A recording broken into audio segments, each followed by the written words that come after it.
In what is clearly a high fantasy narrative, this game is set in an alternate 1955 where the Soviet Union is the most powerful country on Earth. They have led the world in scientific discoveries and have developed robots that can be used by everyone on the planet as servants. But things take a turn for the worst when the robots enter combat mode and begin attacking instead of serving. Atomic Heart was released on February 21st, 2023 and was developed by Mundfish Studios. While not necessarily a horror game, it is horror adjacent and plenty bloody, so I'm here to review it and let you know if I think it's worth your time. I'm Levi from Hardwired, and life is a waking nightmare, so let's escape it all for a little while and dive into another nightmare. We come into the game on a day of celebration at the Chalomi complex. They are about to release Collective 2.0 and a thought neuroconnector which will allow people to command their robots simply using their minds. It can all be done with a liquidized programmable module called Polymer that was created in the 1930s. The Polymer can interact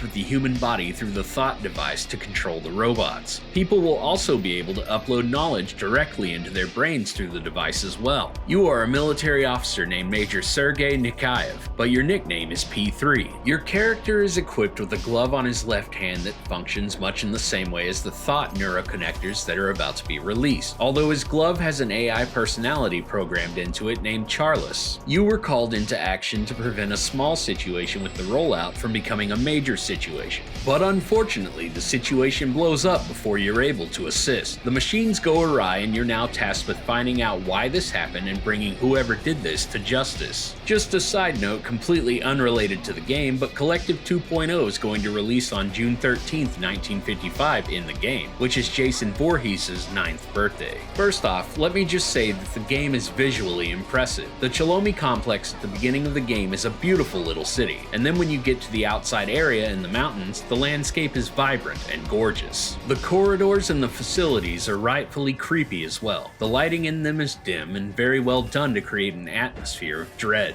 There are droids that don't have combat capabilities, so they are stuck in a damaged loop of cleaning and other menial tasks in many of these complexes, and you must avoid them as they zip around the room at high speeds. It's a great detail to sell the dysfunction of the bots. Speaking of the bots, there are some creepy dead-eyed bots that attack you all throughout this game. They have little Charlie Chaplin mustaches and blank expressionless faces, and they are all clothed in either white or black jumpsuits, though I'm sure those suits are just painted on. Then there are these annoying flower-shaped sentry bots that hang from the walls, and if they see you, then they summon swarms of extra enemies to the area. There are also many flying bots that serve different functions, such as attacking you or alerting other bots to you, but the most annoying are the blue ones that repair bots that you have destroyed, especially because they love to repair the sentry bots as a priority. The human characters in the game are all amazingly detailed as well. In cutscenes, the details on their skin and facial expressions were very realistic. Everything is really polished and high quality from a graphical standpoint. I was very impressed considering that this is Mundfish Studios' first game. The game's sound design is stupendous in addition to its stunning visuals. The voice work is good for a bunch of voice actors that I've never heard the names of before.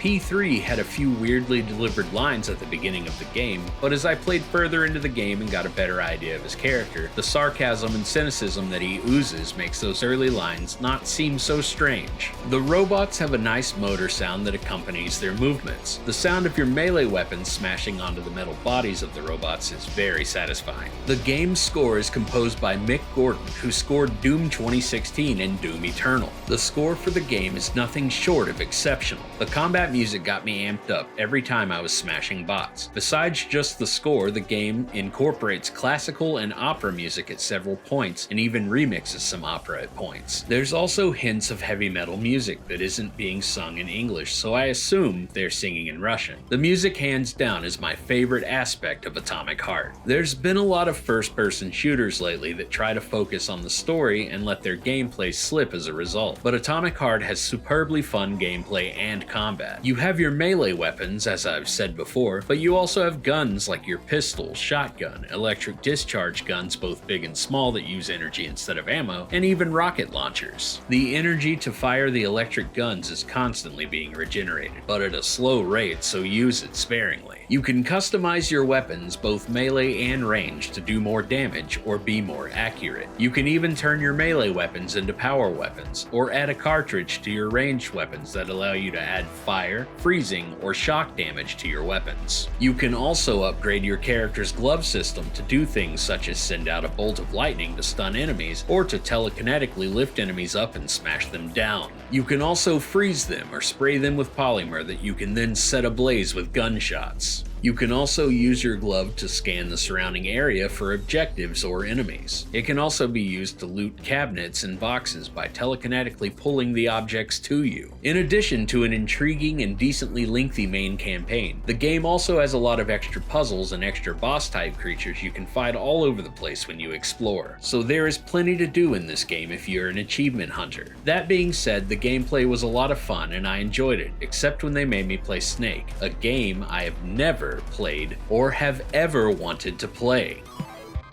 No. No. No. No. No!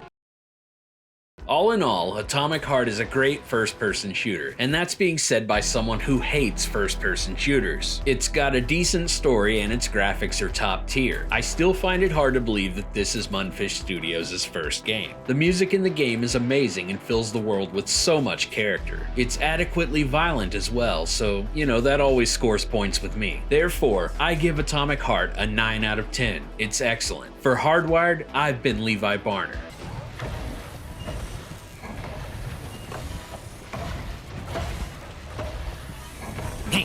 Boing.